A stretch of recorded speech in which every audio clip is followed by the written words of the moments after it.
Yun na yun. Parang hindi na lumaloy sa inyo.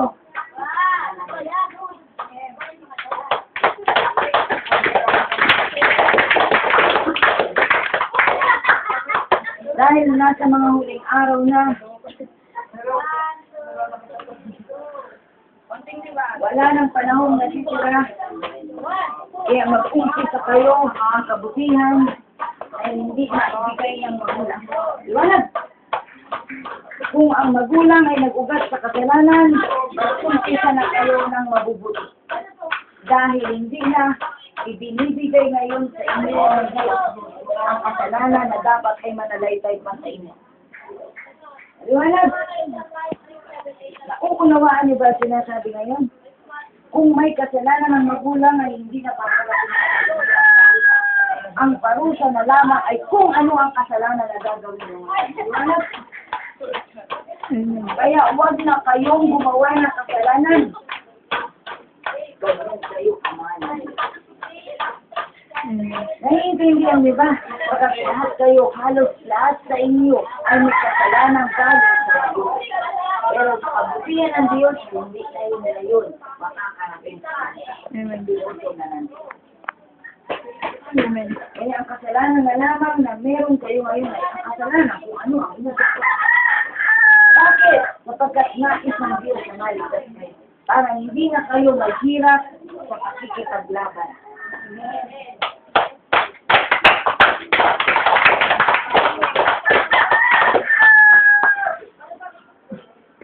Hindi na naunawaan. Huwag ninyo nang itanong kung bakit may sinig. Mahalaga. Abutin kayo.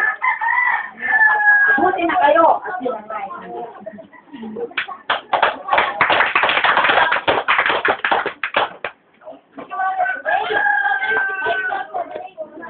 Yan, ika.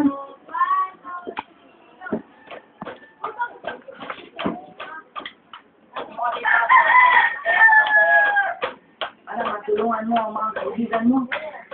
Pag wala dito, ang lingkod ng Diyos, magagat ka sa kanila, kayo kailangan na marinig ang puso.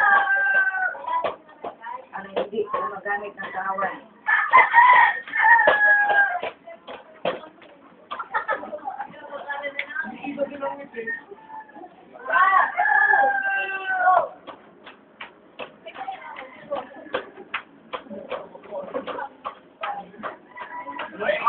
Ayun,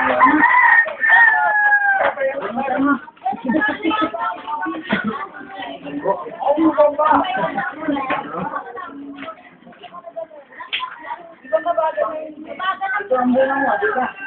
Mabuti ba ang bunga mo? Mabuti ang bunga mo, dapat mabuti ang Diyos. Kaya pagpasalamat mo sa Diyos, hindi na rin mabuti ang relasyon mo sa Diyos. Pero ginawa kayo ng Diyos na mabuti ang bunga mo. Diba? Dahil mahal kayo pareho ng Diyos. Sabihin mo nga dyan. Sino ang ko sa inyong dalawa? Ha? Mapayag ka ang tatay mo? Nakasbago ka? Sabay tayo. Hawakan mo sa dalawang kamay ang iyong ano. Unahin mo pagaling na isipin. Dalawang kamay, hawakan mo.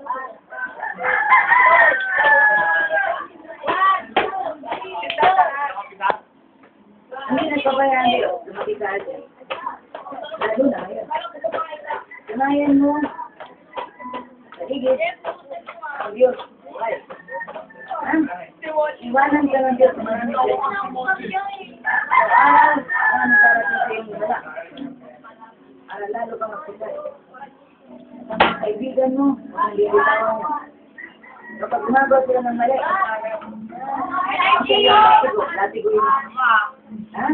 Yan ay ang mga salita na narinig mo mula sa salita. Ano silang bibitawan? Kailangan tayo. Ikaw ba yan, ma? Pero ako ang tunay na ama. Ako ang iyong ama. Kilala mo ba ako? Kasi ito, Chris. Kung hindi mo pa ako kilala, mukha ako kilala. Ano na ako magpatawa? Pero nagbibitay ako, dalawang pinagtawa. Oo lang ka, baby! Hindi ka ba nagtawa sa akin? marami kang nagawa. Laki mo naman yung mga mo. Kanila, magdasali ang ikabubuhay mo. Pagtanda mo. Nalagaan sila. Ikit na lahat, magusto ko magpasalamat o Diyos na rawan. Dahil kaya ng Diyos ang mga anak mo, lahat kayo wala na sila. Pero ganun ka kamahal ng Diyos, nandito ka sila. Ganagin mo ang isip mo. Ganagin kita ng Diyos ang lahat ng bagay, walang nalulingin sa Diyos. Sabi mo anak mo, binigay ng Diyos na rin. Lakap ka ng Diyos!